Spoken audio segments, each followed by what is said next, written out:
Hello, everyone. Now we're going to start with the next module, key management. This is module 4. Okay, and the first topic in key management is about how we can distribute symmetric keys using symmetric encryption itself. Okay, so let's look at what is key management and distribution. Okay, the topic of cryptographic key management or cryptographic secure key distribution. It's a complex distribution because there are several issues. Cryptographic issues are there, protocol related issues are there, and key management related issues are there. Okay. Now, we have two kinds of schemes in which we need to share the keys. In symmetric schemes, we know that there is a shared secret. So that secret key has to be securely exchanged between the two parties. In public key encryption, the public key should be securely or should be transmitted or shared with the parties. Okay, so there it is key management more than security.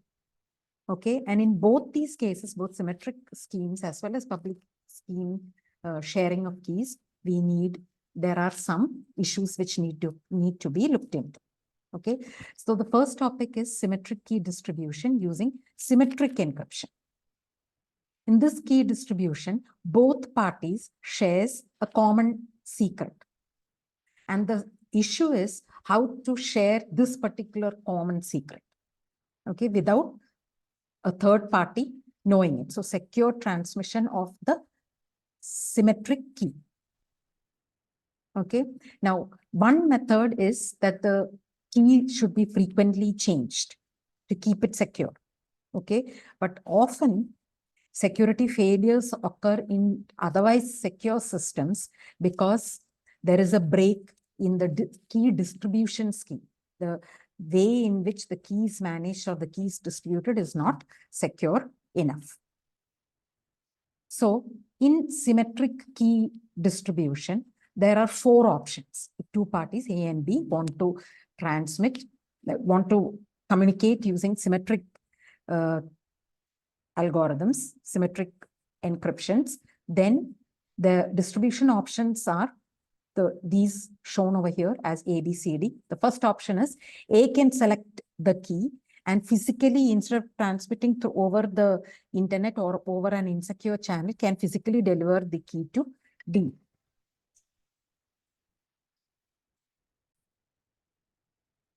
The next method is a third party, like a key distribution center, a KDC, can select the key for the particular session and deliver the key for the symmetric encryption and deliver the key to A and B. Okay. If A and B have already communicated previously, then they can use a previous key to encrypt and send a new key. Okay, and the fourth option is if A and B have a secure communication with another party, C, then the C can select the key and relay the key to both A and B. Okay, so these are some of the options that are available. Now, the diagram over here, the scale of this problem, when we look at just a communication between one party A and another party B, we don't understand the scale of the problem. But we see that the scale of the problem depends on the number of communicating pairs. Okay, so if end-to-end encryption is done, that means for each pair, a key is required on the network. So if there are n hosts, then the number of keys required is n into n minus 1 divided by 2. For each pair, a key will be required. If encryption is on an application level, then a key is required for every pair of users or every pair of processes, whichever requires communication. So in one network itself, there are hundreds of thousands of hosts, and accordingly, for each host, there are a number of users and processes. So we can see over here, as the number of endpoints increases, the number of keys also exponentially increases. Okay, so this is the scale of the key distribution problem. It's not a small task of just sharing a key between two different parties. Okay. Now, normally a key hierarchy is used, especially in symmetric key encryption. Key hierarchy is used. Two keys are normally there, a session key and a master key. Okay. A session key is a temporary key which is used only for that particular session. Okay. And it is used for encryption of data between the users of that particular session for one logical session. And after that session, it is discarded. Okay. Whereas a master key is not between two users. Instead, the master key is used by a key distribution center and by the user which is using the services of that key distribution center. So if the key distribution center has n users, n master keys will have to be securely sent to that particular user. And this master key is used by the key distribution center to encrypt the session and send it to the users. Okay, which we're going to look at soon. Examples we'll be looking. Okay, now this shows the key hierarchy. I told you that between the user and the key distribution center, there will be master keys. This master key is normally shared through non-cryptographic protection. That means either physically or through mail or something like that, the key will be sent. Once the master key is known by the user and the key distribution center, then session keys can be sent cryptographically using the master key. Okay, and then for each session, this session key is used to transmit data secure. Okay.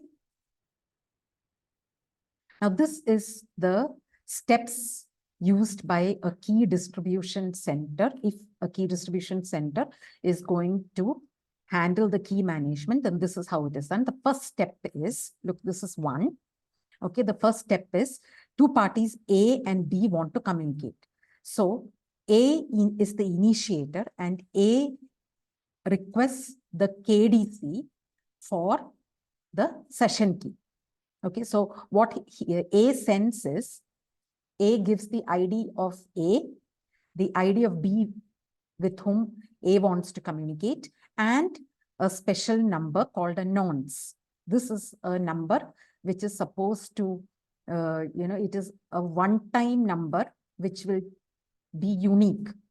So this particular transaction cannot be replayed once again.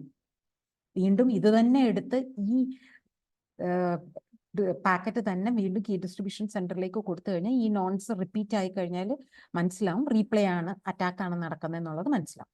Okay, so initiate ചെയ്യാനായിട്ട് എയുടെ ഐഡിയും ബിയുടെ ഐഡിയും ഒരു nouns വാല്യൂവും key distribution സെന്ററിലേക്ക് കൊടുക്കും.